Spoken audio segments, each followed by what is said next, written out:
Hey guys, today in this video, I'll tell you about Stripe versus Adyen. Watch till the end to grab everything properly.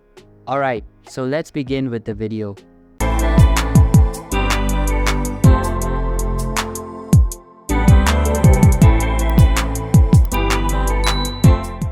First things first, it's important to go over what these tools do exactly and who they're for.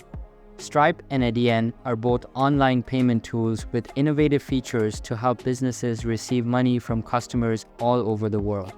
Now let's compare their key features.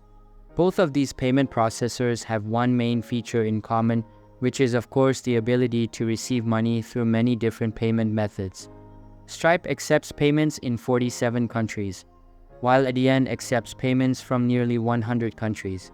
With both Stripe and Adyen, you can set up recurring automatic payments. Stripe offers pre-built payment pages, and Adyen offers fraud detection systems. So, who are they better for? While Stripe is suited for all business sizes and types, Adyen is best for brick-and-mortar businesses, retailers, and subscription-based businesses. So for example, if you have an e-commerce store, Stripe may be better. But if you have an agency, Adyen might be better. So that's how they stack up against each other in terms of features.